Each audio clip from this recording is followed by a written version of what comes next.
Good morning. You're listening to the Blaine's Oil Show, heard each Wednesday morning here on the new WPVM LP in Asheville, North Carolina. You can also listen online at WPVMFM.org and watch us on WPVM's Facebook page.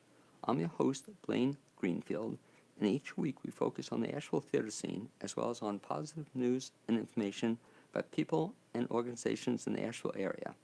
And toward that end, it's my pleasure to introduce my first guest, and he is Marvin Thomas. And welcome aboard, Marvin. Good morning. How you doing? I'm doing well, thank you, and we'll just bring down the volume a little bit on you. And Marvin, you can also wave to all your fans and friends in Facebook world, and they're all watching you, and I think we're on Facebook.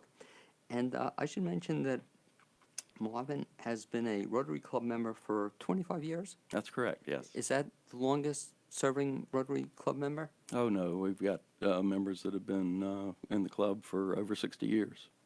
Wow, and that's the Downtown Asheville Rotary? That's correct, yes. Okay, and so you have a whole history. Aside from being involved in it 25 years, you've also been an active member. You past president at one time? That's correct, yes. Yes, I was president in 2014-15. Okay, so that keeps you a little busy? Yeah, oh, yeah. It's a big club with a lot of great community activities going on. How did you get involved in it in the beginning? Do you remember? Well, I was asked. That's one of the hardest things to do is ask somebody to join you to a Rotary meeting, but that's the way to get people involved. Well, it's kind of cool, though, because they're really good meetings. I mean, you have a luncheon and then usually have a speaker at most of the meetings. That's correct, yes, and very interesting speakers. Matter of fact, you were one of our speakers about a year ago. Well, most of them are fairly interesting, not all. But anyway, aside from doing the Rotary, too, you were telling me off there, you keep a little bit busy, too. You have a little side business you keeps you busy? I do. I manage and operate Swan & Oak Cleaners. You know, we've got 7 locations in and around Buncombe County, and that keeps me on my toes. And before we talk about the Rotary, let me just ask you, too, the same question. How did you get involved in running and managing Swan & Oak Cleaners? Well, my family was in the business in South Carolina. My dad started a business right after World War II, and I grew up in the industry and moved up here 26 years ago to help the Smith family operate Swan & Oak. Okay, and so you've been doing that, and that's kind of, it just keeps you a little busy with 7 locations. And I guess do they also give you roller skates to get around to different locations?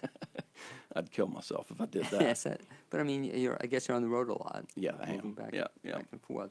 So 25 years or so ago, you joined the Rotary, having been associated with Swan & Oak Cleaners, and I guess it's a great organization, too, for people to network and meet other people as well? Yeah, it's a huge networking opportunity for other professionals in the general area. And what's so impressive, at least to me, is the fact that it's not just a networking opportunity, because if you get involved in Rotary, you're going to also be doing some work. Oh, yeah. Golly, we've got numerous very impactful community events that we help different organizations and projects within the community. And is that a requirement to be a Rotary member, that you're kind of encouraged or expected to get involved in something? You're encouraged to be involved in something. You don't get anything out of it if you just come for lunch. And, your point's a good one in that I don't think people realize that in terms of networking, the best way to network is to be involved in working on something as opposed to just giving out business cards. Exactly. Yeah, you find a project that's near and dear to your heart, and next thing you know, there are 20 or 30 other people who have the same passion, and you build great friendships. And that's an incredible thing, I think, too, that you name it, you're going to be able to find something that's going to be of interest to you in Rotary, I would think. Or even, I guess you have an option, if you can't find it, start one your own. Oh, exactly. Yeah, we just started a new project this year with the ABCCM Recovery Center. So, we're real excited about that. What's that project?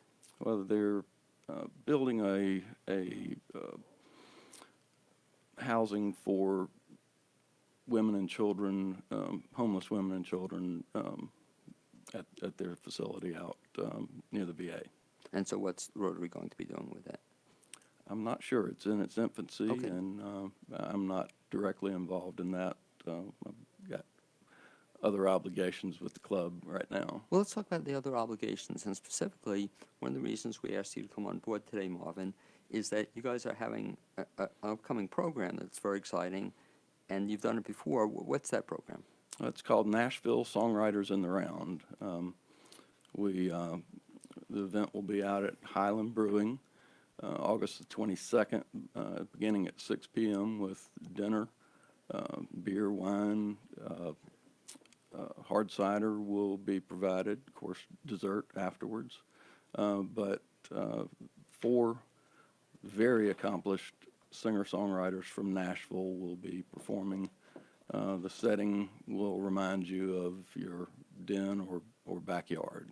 It's absolutely wonderful to be a part of. Now, you've done this one before, is that correct? And this will be our 3rd year, yes. Okay. And so what's the idea behind it, that you contacted this group, or they contacted you and they put on this concert throughout the area? Is that it? That's right. They'll be coming into town on Thursday, do the performance here, then they're off to Knoxville for 2 performances, one Friday night, one Saturday night there for a different nonprofit. Okay, so that's really cool. So they go around the area and do these concerts for the various nonprofits. For the Asheville Rotary, any funds you raise are going for what purpose? Yeah, we are raising money for our tenant scholarship program.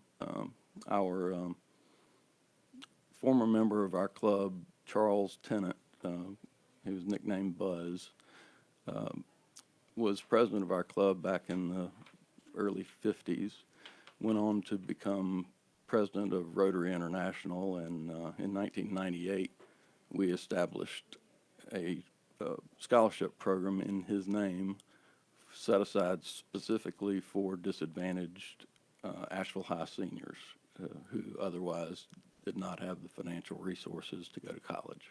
And so that's been in existence for about how long? Do you know? Since 1998, yeah. Okay. So you were telling me off the air, which is kind of cool, that it had been in existence since 1998, helping lots of kids, out. But then somebody had, I don't know if it was you or somebody else had the idea we could kind of jumpstart it a little bit and raise a little bit more money by having this concert. Was that That was the idea. In 2015, we decided to get serious about raising money, and we've done so. We've increased the fund to about $125,000, and would like to continue to grow that. Was that your idea, or who had the idea originally? That was a Do you club remember? idea. Okay. And I think explain that a little bit in terms of what happens when somebody has an idea for Rotary, for example, for this concert. So it's mentioned at a club, and then they ask for volunteers? Well, no, it goes before the board of directors of the club and is vetted. And make sure we have the resources to pull it off, and then it's presented to the club and gets an up or down vote. And so the club decides to have the concert and promote it. How many people get involved in working on the concert? Probably 15 or so. Do you? And so you I guess you put together a team of other volunteers? Is that how it works? Correct. My co-chair for the event this year is Callie Davis, and we've got a great core group of volunteers to make it happen. And sometimes people don't realize, I think, Marvin, unless they've done something like this, that does take a group of people to put this on, Absolutely, as opposed to just you. Talk a little bit about then, so what happens, so the board approved it, and you're running the event, and you have the score group, you have 15 people helping out on it. What are some things that they're doing between now and the date of the concert? Well, we're looking for sponsorship, selling tickets, coordinating tables and chairs and food, decorations, sponsorship notifications, recognitions, I should say. Getting press coverage, getting on the radio. Getting on the radio, absolutely, yeah. Marvin gets suckered into that. And I guess that's really a great way for Rotary members to become more involved in the club, to kind of work on a committee. And then eventually, do they get asked to chair something? Oh, yeah.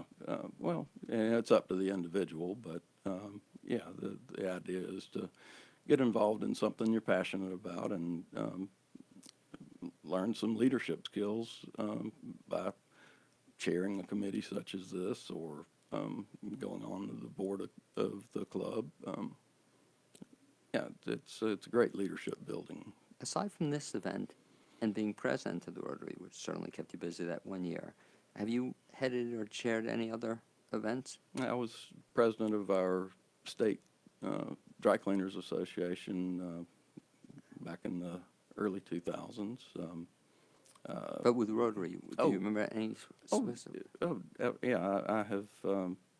We put on a fantastic program called Honor Flight, Okay. and I have been on that committee for numerous years.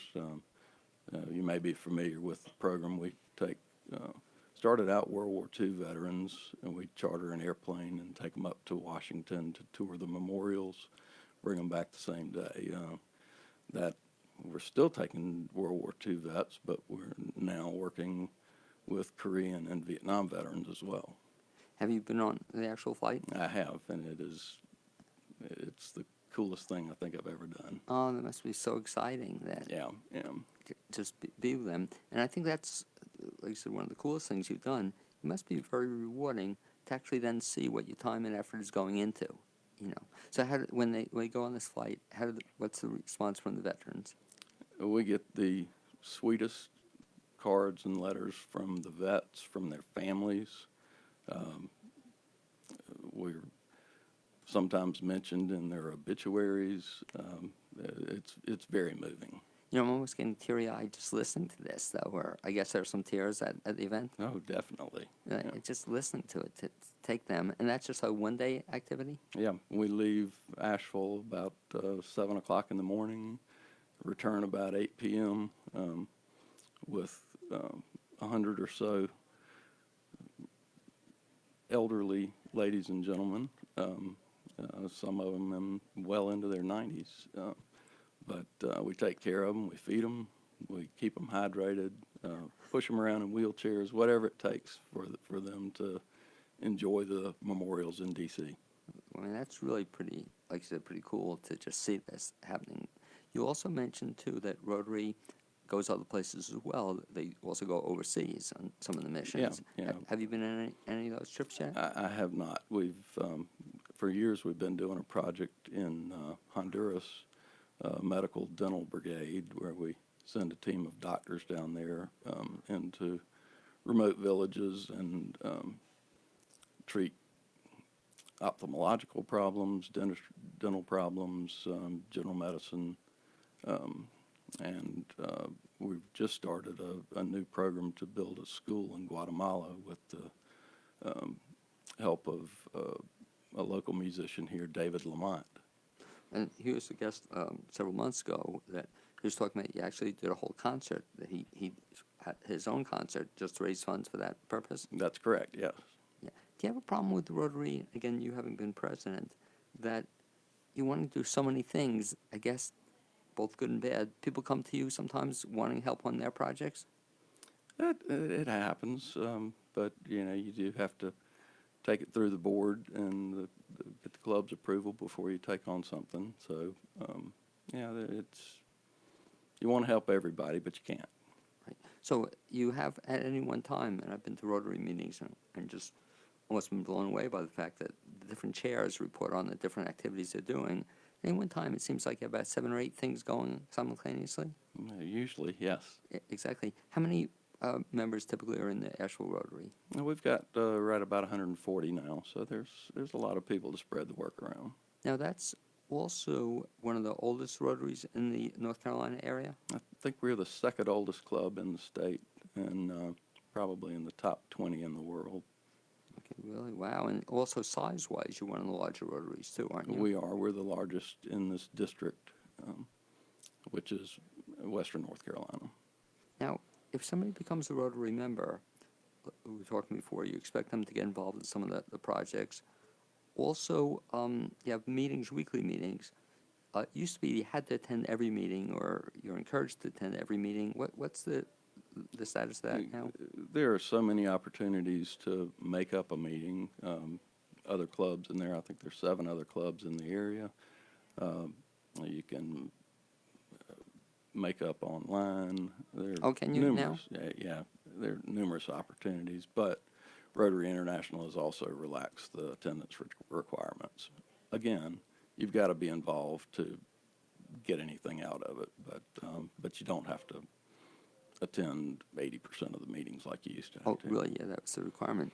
But you mentioned that's a new one for me. So there's an online option now. You can become a Rotary member and attend online meetings.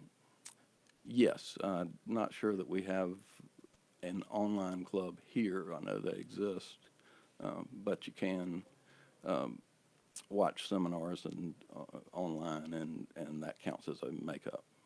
Okay, and the I guess online, do they also have projects, or they refer you to the local Rotary? I've never You, never attended one you've online. never- it just sounds interesting. Yeah, it is. You know, It is, but different lifestyles.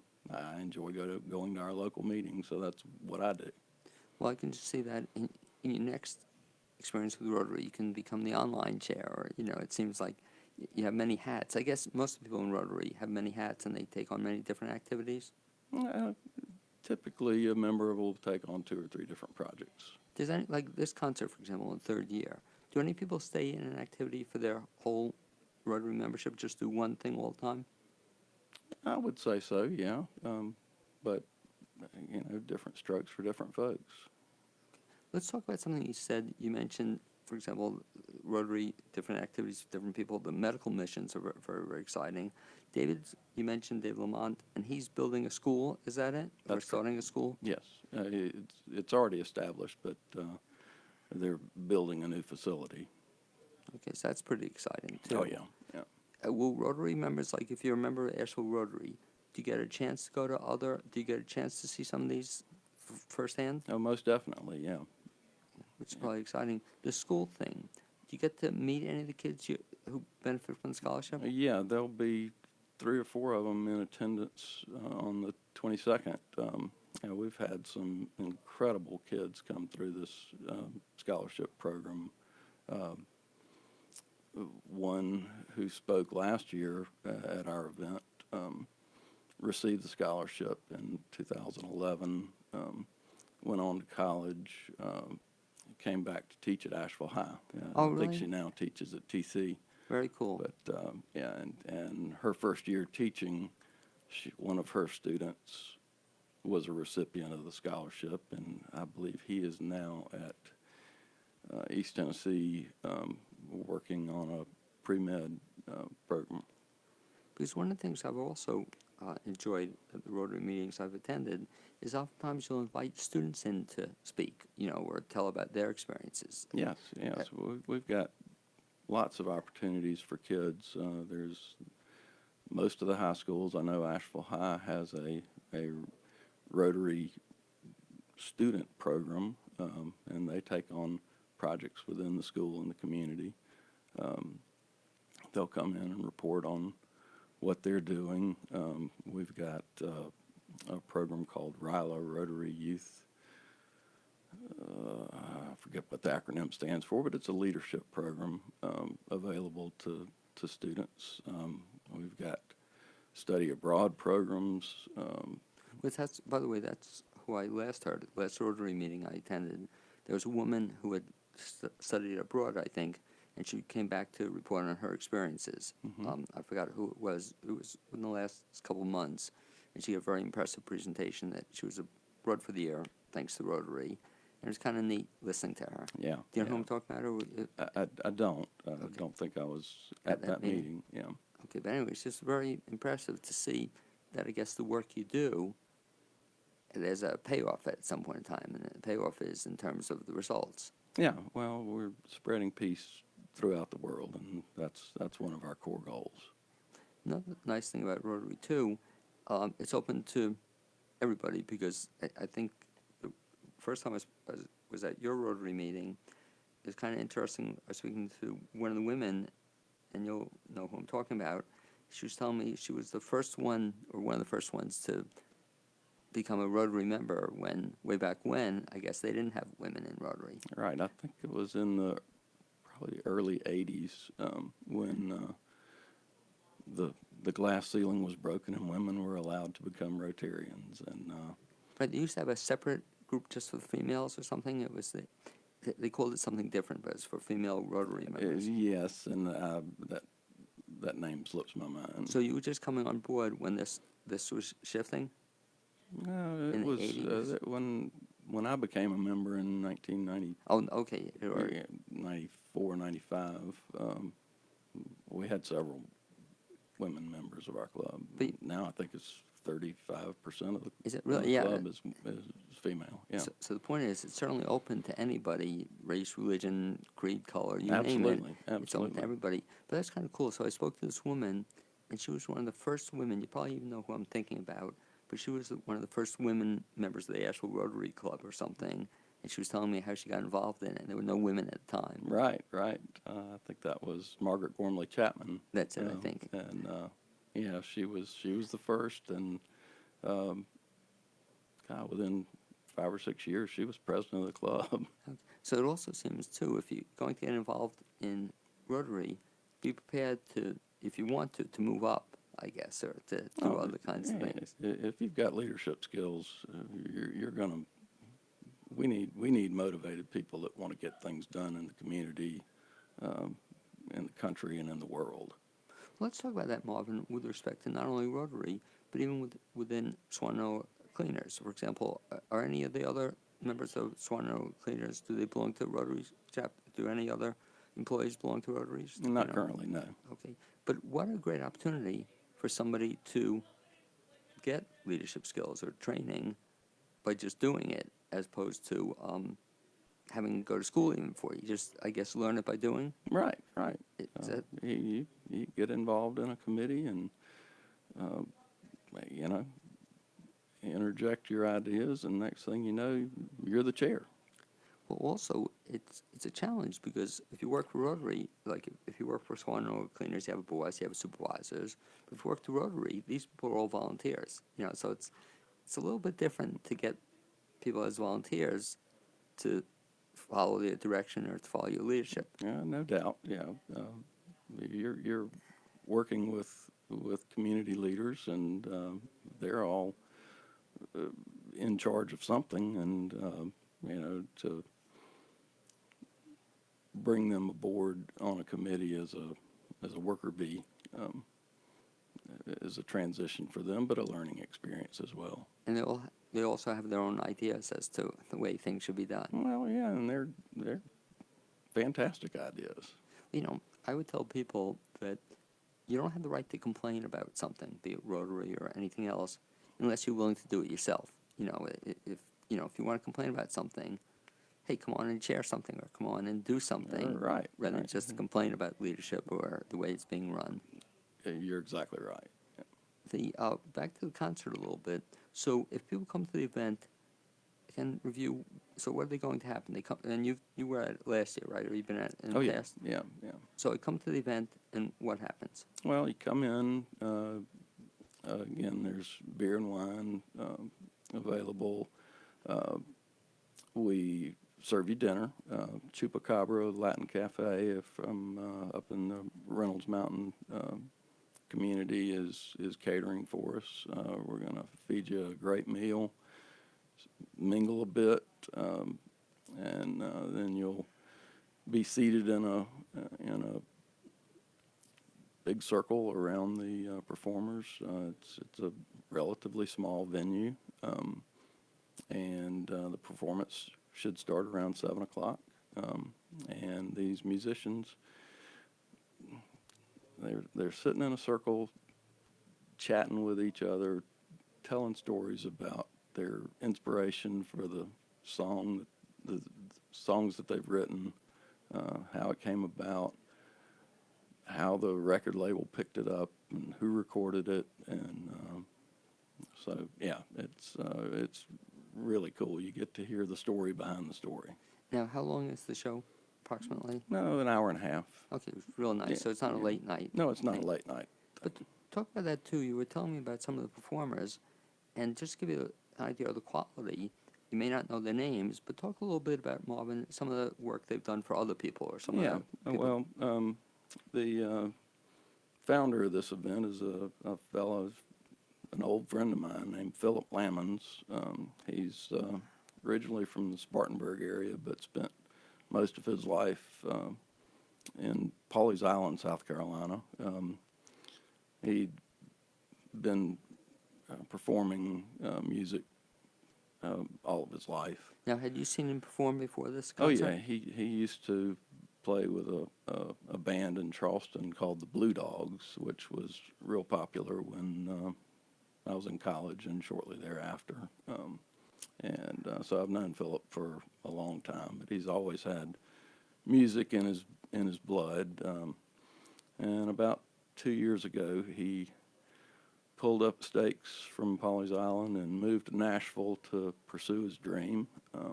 He's worked with Darius Rucker and Hootie and the Blowfish. He's worked with Lee Brice, Josh Turner, Craig Morgan, Edwin McCain. Had a hit with didn't make it too far up the charts, but it was on the charts with Hootie and the Blowfish called One Love. So yeah, he's incredibly talented. By the way, try not to be disappointed, but I'm not going to ask you to sing it. Don't worry. Well, so that must really be exciting for you then. So, a great event for you to share because you actually know the lead performer in this. Right. Yeah. So he then brings some other people with him. Yeah, he brings 3 other people with him, different each year. This year he's got a guy named Dan Smalley, who has worked with Dwight Yoakam, Tim McGraw, and I think he is on the road right now with Willie Nelson and Alison Krauss. Another young lady, her bio reads Texas-born, Carolina-raised, is Lauren Jenkins. She did a little bit of acting, but has changed her focus back to music and is pursuing a music career. And then Kyle Jacobs. Kyle has written a lot of stuff. Garth Brooks, More Than a Memory. He had a top 10 with Tim McGraw called Still. Dust by the Eli Young Band. And what he's probably most famous for is his wife had a television program in Nashville called I Love Kelly Pickler. Okay, yeah, I know that show.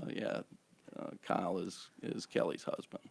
So the key to this, if you come to this event, and we'll just kind of recap it here, but it's called the Nashville Songwriters in the Round. That's Correct, the name of the yeah. concert. I don't know if we can see it, but I'll show it again.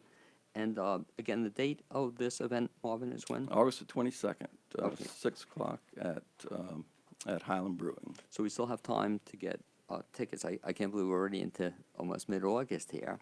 If people want more information, best bet is to do what? Yeah, go to our website, see, rotaryasheville.org. Make sure I get that right. And excuse me, it's asheville.rotary.org. Or you can go to Eventbrite, and that's Asheville Rotary Songwriters.eventbrite.com. Probably the easiest way to do it is to find our Facebook page, and there are links on the website and Facebook page to Eventbrite. And the Facebook page is Asheville Rotary, you know, Rotary Club of Asheville. Rotary Club of Asheville. And it sounds like if you can make this concert, you're going to have a really good time. Plus, you're going to benefit a lot of kids in the Asheville area. Yeah. So- That's what we're all about. And I'd like to thank you, Marvin Thomas, for being my guest this first half hour on the Blainsville Show. And lots of luck with this concert. And we'll hopefully see you soon. Good. Thank you, Blaine. Okay, thanks very much for coming on board. As Marvin works his way out, okay, we're going to play musical chairs here, Marvin. I should mention that support for this show and WPVM is underwritten by the Grill Movie House, Asheville's alternative cinema. The Grail Movie House is an independent, locally owned three-screen cinema located in downtown Asheville, North Carolina. For current features, visit the Grail website at grailmoviehouse.com or the Grail's social media pages. As our next guests work their way into the studio, I should also mention a couple of upcoming shows in the Asheville area. And first one is Bye Bye Birdie, which I had the pleasure of seeing, and that's at Hennesville Theater, and that's going to run from August 2nd to August 18th. And again, I saw production. It was a lot of fun. I think you'll enjoy it as well. Second show coming up in the area is at the Magnetic Theater. That's a play called Indecent. And that's running from August 2nd to the 25th at Magnetic Theater. And I'm actually going to be seeing that on Sunday and really looking forward to it. And lastly, I should mention that Romeo and Juliet, hosted by the Montford Park Players, will run from August, it's running now actually, through August 24th. And as you'll see with my two next guests, who I'm going to introduce in just a second, if you're looking to find theater in the Asheville area, you're not going to have to look very far because there's a lot of good stuff. And in large part, that's because my two guests right now are kind of one of the most famous or infamous theater couples in the Asheville area. Probably infamous. Infamous. Okay, I didn't say that. I think, Karen, we're going to have you maybe shift. I can see, let's see, I can see Mike. Maybe Mike, move over a little bit to the left. On the Facebook. Yeah, so we can see Karen's smiley face. Or Stage maybe, direction, The other stage, way. stage Look, right, look, okay. This way. Okay, and Karen, maybe you over there a little bit. We're almost getting your face. We're not quite there yet. We're going to work on that. Further over?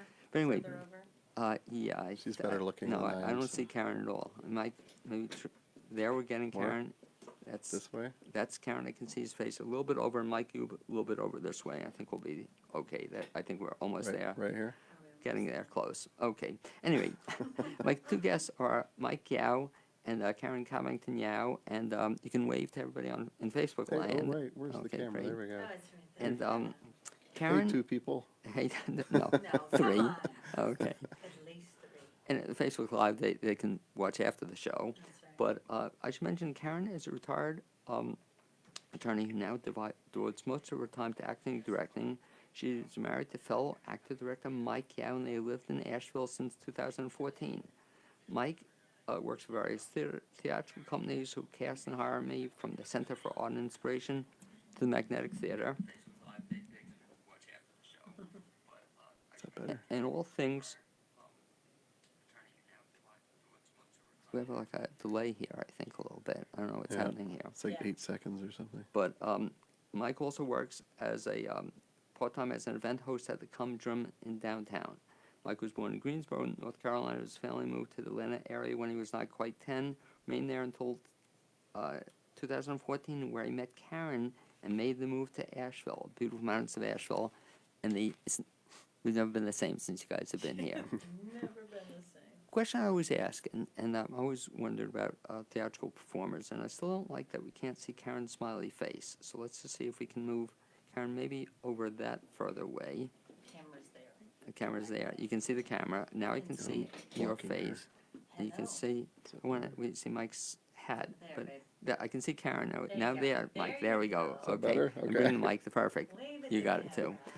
Question, guys, I have, and I've asked Mike this, but I don't think I've asked Karen this, so I'll put you on the spot. How did you get involved in being an actor? As a little girl, did you always know you wanted to be an actor? And move Mike a little bit closer to you. That'd be great. Yeah, I've done it since I was a kid. So it's something that's definitely always been inside me, performing. What's Karen? Move the mic a little bit closer to you if you can, Yes. and that'd be great. She What- moved it away and now I'm moving it back. Okay, great. What was do you remember the first role you ever did? The first role I ever did.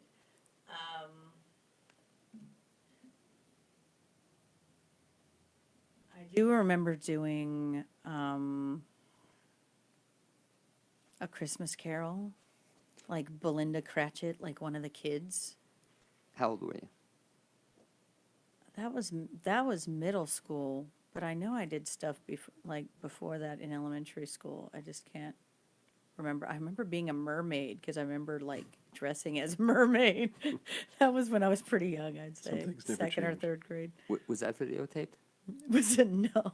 Because I one of the great ideas, guys, is this, that everybody should remember their first role. And we should do that as a fundraiser for, it could be an actual community theater, it could be you name the theater. Yeah. But everybody would be their first role, when you were 5 years old, 6 years old. It's a good idea, And you Blaine. do it for everybody do their first role, So even though you didn't videotape it, you could be a Because people didn't videotape stuff as much back then, so there's not as much didn't evidence as exist. there is like these days. But you for- could get a chance to become a mermaid again, a chance. Mike, same question. When did you start acting? Oh, I mean, I probably, when I was a little child, elementary school, I was tree number 4, You remember that? and I rocked Tree it. number 4. I rocked tree number 4. You remember the role? Do you really? I think literally that is the case. Yeah. That was Did you probably have any? 8 or so. Did you have any parts to speak? Well, actually, from there, I guess I did a good tree number 4 because then I started getting bigger roles and leads and stuff. You were eventually tree number 2. So I moved up to 3 too. I had to knock them off. Took 20 casually. years to get there. I understudied tree number 1. And you eventually got there. And you've been acting ever since? Yeah, well, I sort of, and then I kind of got distracted with baseball. I was going to try to make it to pro baseball. I played semi-pro a year or two, and I was a writer. I was trying to get into writing, so I was kind of dabbling still in acting, but I didn't really focus. I wished I would have, but I didn't really start pursuing this professionally until about 12 years ago. So late in life, Kevin Costner started late. Not that I'm comparing myself to him at all. It's exactly the same. But yeah, right. So he was tree number 3 as well. So time and place for everything, I suppose. Well, also, in addition to acting, I notice you also do some writing, and you're also into the whole game thing. That you wrote a book, I know, or 2 books in that. Yeah, several, right. So I'm a nerdy tabletop game role player like Dungeons and Dragons, which is now coming back. It's kind of a big thing. So I teach a summer camp that does it as well. I teach the kids all this D&D stuff, and I wrote and designed my own game called Savage Kingdoms, which I self-published. And then I'm actually working on the 5th book for that, actually. So, yeah. Do you prefer writing or acting? Probably acting, but I like writing as well. It's really fun to perform for 3 hours and be on for everyone, and then kind of come home and sort of retreat into the corner and write. Well, I So- know also Karen is not only an actor, but you also do some directing? Or have you Yes. done directing? Yes. What do you prefer, Yeah, acting for- or directing? I mean, they both have their positive aspects because, directing, you get to do the whole thing and then see your finished product, so you feel a lot of satisfaction in that. But, performing, yeah, I guess when you're a performer, it's hard to completely disengage from that. Because I do like performing, so it is weird to step away from it and watch other people perform sometimes. So. Because I've seen you and Mike and Yeah. a whole host of things. Have I seen anything you've directed in this area? I don't think so, because I've only directed one thing in this area. Oh, what was so that was Love, Loss, and What I Wore. Okay, I missed seeing that was up in. It was in Black Black Horse. Mountain. Yeah, Front Porch Theater. but Yeah. hope I get to do some more. Mike, have Yeah. you done any directing? I did a little bit in Atlanta. I don't think I've done. I sort of helped direct Shrek Jr. for, I think, kind of, or was acting coaching for it. But no, just a couple things in Atlanta. No, I'd like to get into it more when I get older, though. But right now, it's I keep wanting to commit to it, and then if I'm getting cast and stuff, which is awesome, then it kind of distracts me from the directing thing. But I think eventually that's where my path will lead. Because one of the other cool things I know you do too, you also help with some combat scenes too. I know you've done. Yeah, fight choreography. Yeah, so I did more of that in Atlanta. Seems like here I haven't been doing it quite as much, but yeah. So I'll teach classes of that every once in a while, or asked to do something. There's some really good other combat choreographers in the area as well. So, but it's really fun, especially the sword work. The hand to hand I can do as well, but I'm mostly into the rapier and broadsword stuff. I'm a big medieval fantasy guy. So yeah. And we'll also talk a little bit about an upcoming project Karen's involved in, which I'm looking forward to seeing. That actually opens this week, is that correct? It does. It opens Friday. We have plenty of time to get ready for it. What's that play about? The play is called Love, Linda, and it's about the wife of Cole Porter. Everybody knows Cole Porter and his music, but you may not know that much about her wife, about his wife, I should say, about his wife. She has a very interesting story, and the story of her life is weaved in with his music, in sort of a jazzy style. I won't say it's complete jazz, but a jazzy style to the music, because it was written by a jazz performer who wrote this show. So And that's exciting because that's a one-person show? it is. Wow. And you being directed by a mutual friend is? Yeah, Misty Tyson. And everybody knows her around this area because she plays for practically every was gonna show say. around here. You know, whether she's playing keyboard or she's playing reeds, she is everywhere. And right now she's like, at this moment, she's teaching band camp, which is why she's not here. She's everywhere. She's also a teacher, of course, at Mars Hill University. So it's going to, she's directing, you're performing. Who's on keyboard? His name is Bob Strain. Okay, He's a great. jazz pianist, and he's an amazing jazz pianist. So How many songs? somebody asked me that the other day, and About. I didn't know, probably 16 or so. Yeah, So that's a big part. Have you ever done a one-person it is show? never. It is a lot of work. The only advantage, I always wondered though, Mike, Mm-hmm. about one-person shows, is that if Karen misses a line, nobody knows It's it. all on you. Correct. It's like Well, doing a except my monologue. pianist knows it if it's a Right. cue for his song. So I better at least get the cue lines right. Or Misty would know it, I Yeah. guess. Yes, Misty. Yeah. So that's going to be now at what, 35 below? At 35 Below, which is down below Asheville Community Theater, for those people who have not been down there. It's a black box theater. It's running for how long? It is running for 3 weeks. Okay, so Fridays, Saturdays, and Sundays? Fridays, Saturdays, and Sundays, yes. Okay, just it's going to be a lot of fun, and the best bet is to go to, I guess, the Asheville Theater website for information Right, about that? AshevilleTheater.org, and get tickets right away. Get them ahead of time, because, as you know, Blaine, 35 Below is small, and shows sell out there very easily. So the walk-ups don't happen. Yeah, I think they only have, what, 40 seats or something? yeah, or yeah. 36? 49. It, is well, the it, total it capacity. actually depends on how many people are in your show. It's the capacity Gotcha. of the room. Since there's only me and my piano player, we can actually fit more people in than if you had, say, a show with more people in it. So it's the capacity of the room as a whole. So Have you ever done one? You said this is the first time Yeah, you've first done a time. one-person show. But have you ever done, I'm trying to think, have you been at 35 Below before? 35 Below, yes. I did a show there a couple years ago, directed by Misty, also called The Musical of Musicals. Okay, The oh, that- Musical. oh, that was- I didn't Which was a realize- parody Oh, it was of so a bunch good. of Broadway Yeah. musicals. It was yes. a good show. I didn't realize she directed it. Yes, she did, Oh, yeah. and played for it as well. That was a lot of fun, though, too. Yeah. We'll talk about theaters in general, Mike. So that, have you ever done a one-person show? No, I've done a two-man show, but never a one-person. What was a two-man show? That was Greater Tuna. Oh, And wow. I feel like I did something else along the Shakespeare Unabridged. Oh, You- yes. you did yes. that They do it also? with 3 actors now, but I used to do it with 2. But Greater That was Tuna, crazy. talk about tough roles. Was that tough Yeah. for you? Well, not really, because they were character roles. They were kind of Mm-hmm. fun, but you have to make those distinctive choices because there's like 10 different characters, a couple of which are women, female characters. Yeah, it was a lot of fun. Greater Tuna. I can't remember. I think I was Arles. I think I was Arles Struby, whatever his name was. Because you didn't play that here, did you? I don't think I've No, it seen was you do it. down in Atlanta. Okay. Yeah. But something else that you folks are involved in too, you're doing some, I think you do it together, you do some murder mystery shows. Uh-huh. Oh yeah. Now, are you in that together? Yes. Yeah, we've been. Yeah, well, the one there's 2 of them, so Right. the Improper Royalty is just me so far. They'll probably drag Karen in eventually, but we're both in the My Big Fat Italian Wedding Murder Mystery. And I saw you in that, which is a lot of fun. I don't know Yeah. if Karen was in the night. And you I came saw to Yes, one I of them. was. you were in that too. How is it working together?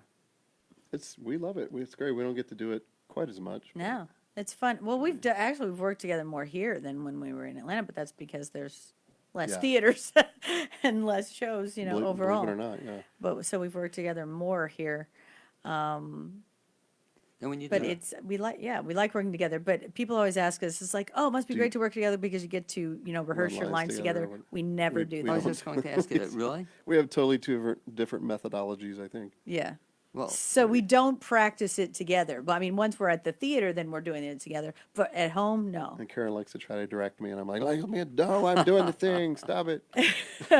At home, we do. Yeah, no, we totally do it separately. well, even on the role you're in now, so Mike hasn't worked with you on that at all? No, I've no, we barely don't. even We heard it. we do not work with each other on roles. Which is We great. keep I'm that- gonna see it unless tomorrow we night. unless you specifically ask, hey, I want you to listen to this or something like that. Otherwise, separate Well, you know all what- the time. What I felt so bad about Mike was that you were in a show I saw too. It was so good down at the musical review at Hard. Stardust. And you were Yeah. so good in that, Karen. And I asked, well, what did Mike think of it? And you didn't get to see it. No, I was Because in the Assassin's Garden that ran exactly the same time at which the I didn't Magnetic. get to see Oh, you either. didn't So get to see it? No. neither one of us got to see it, but I really wanted to see Stardust. Oh, Karen But- was so good in that. We Not did only for not get Karen, to but see some each other other.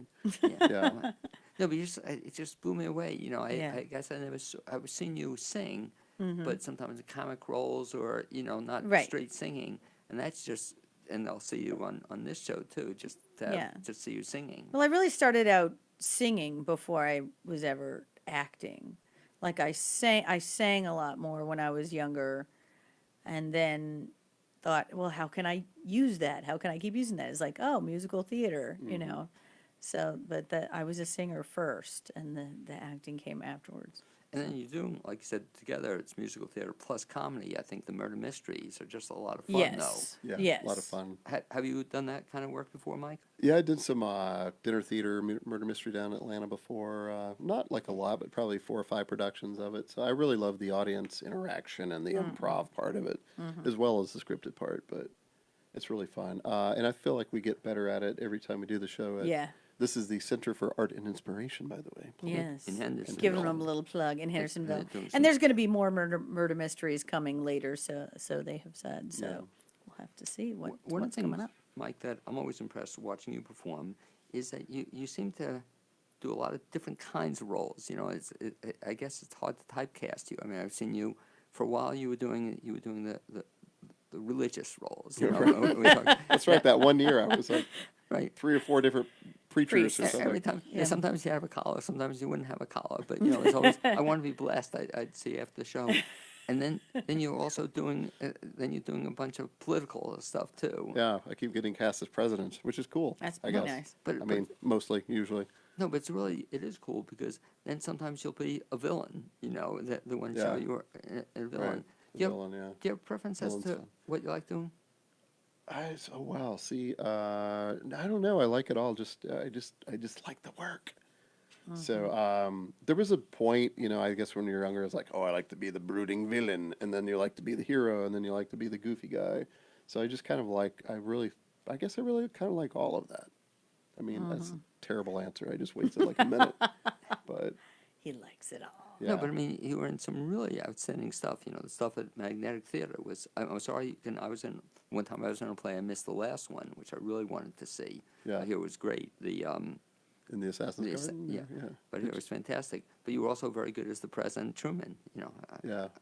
Thanks. Yeah, that was fun. I enjoyed. It was an honor to play him actually, President Truman, as well as President McKinley. So Karen, the same thing too in terms of different kinds of roles. So this one person musical I'm anxious to see. But have you do you have a preference as to the kind of stuff you like playing?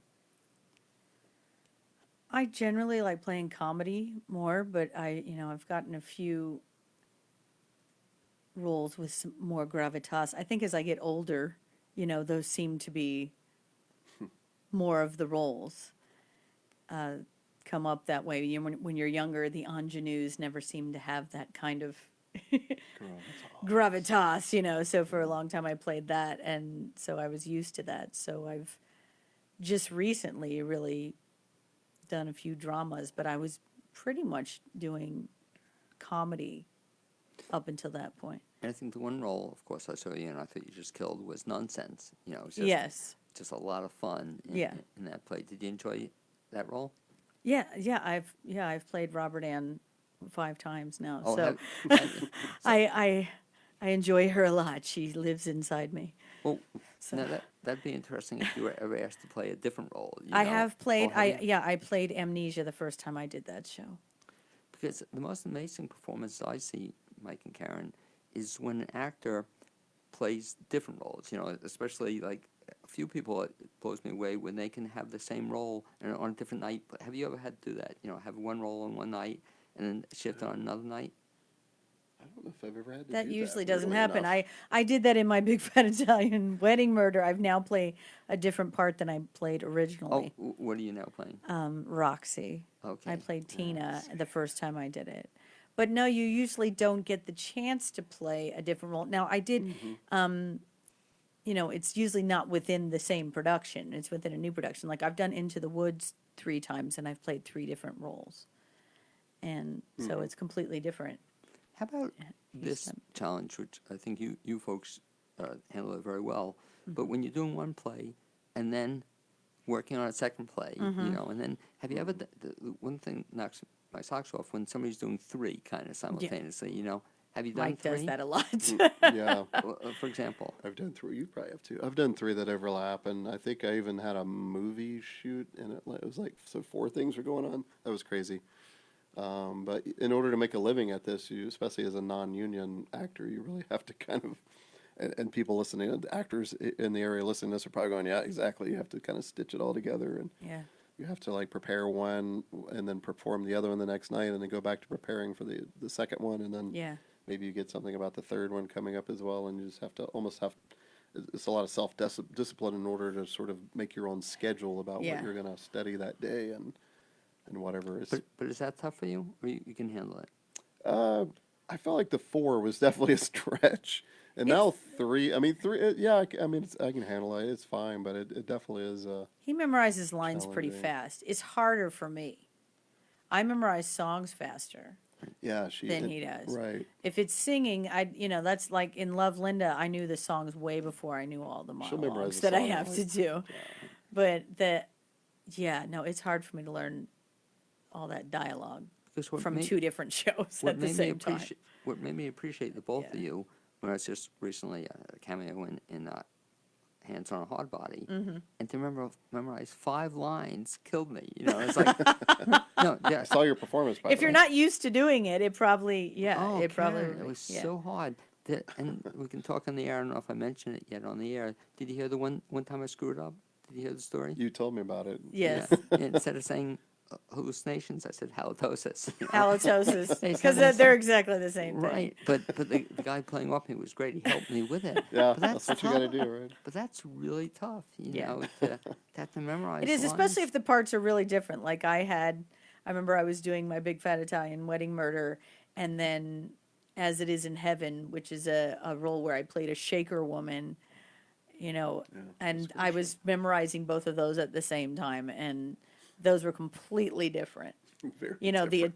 the Italian New Yorker, and then the Shaker woman from Kentucky or whatever. It's like they were really different. So you have to compartmentalize I was it. going to say, so how do you psych yourself up for that? Men can compartmentalize easier. No, seriously, they can, because I learned that about brains being wired differently. That men actually can separate that, but that's why women can multitask easier than men, because our brains have sort of a more interweaving, whereas men's are compartmentalized. So for me, it's harder to split it out. Like it's all in my head together as a mush. 'Cause I've read that also. Your point, it's a good one. I don't know, Mike, how you feel, but if a guy is given even me one task to do, I can do it. You know, Right. if Cynthia asked me to do something, you know, just tell me one thing. But where I run into trouble when she starts asking me to do 17 things, you know, Right. simultaneously. But men can focus better because of Right. that than women can Yeah. do. So So it's give and take. Women are better at handling It's multiple right. things, but men are better at like, okay, let's do the thing. exactly. doing Stay the on the- thing, right? my- But so it's all jumbled up in my head. So you know, it's not compartmentalized as easily. But the same thing too. Ask me about one thing. You know, don't ask me to. You know, give me a list. And don't deviate from it. What about too, Mike? I know you do and have done some acting in the screen too, or you know, films, and have done some commercials as well. Right. Yes. In fact, I'll be heading to set right after this. So I've been on 2 days on set for a commercial, and I have today and tomorrow. But yeah, I've done some in the past as well, but not as much as I'd like because it pays really nicely. I was going to say that. But- Yeah. Well, I was, and Yeah. some dramatic stuff on television and film too, but it's been mostly minor roles except for Well- like indie films. well, your point's well taken. I was just with an actor the other night, at the benefit for the Haywood Street Congregation, and he had done some acting, but now he's acting in film and commercials, and Oh, yeah. it pays the Yeah, bills, right. a little bit. Yeah. You don't have Yeah. to stitch it all together. What is there a difference though in between acting and both? Yeah, I mean, a lot of people say acting is acting, and that's true at its core, but there's definitely different techniques. Stage is your whole body. You know, you're playing to the 50th row, as they say, or the fifth, or perhaps both. And in film, it's mostly in the eyes. You know, everything's HD, and your close-ups are right there, and you just have to tune the camera, pretend it's not there. There's all these little technical weird things that you have to do. And then when in film too, it's filmed often out of sequence. So in theater, you get kind of a through line as your character. Right. This is my story that I'm going through tonight because I've prepared it, I've rehearsed it. But then in film, it might be, oh, tomorrow we're shooting where your mom dies, and the day after, you know, you're happy and there's a big bachelor party, and you have to keep that in your head. And but it's also listening to your scene partners and picking up on their social cues and their feeling and the mood and stuff. And it really, you know, it really helps doing it that way. What's the favorite role that you two have played together? Any come to mind? I liked Audrey and Seymour, but I don't know if Karen liked that as much. Well, I was like don't the talk about oldest that. Seymour ever. and I was the oldest Audrey ever.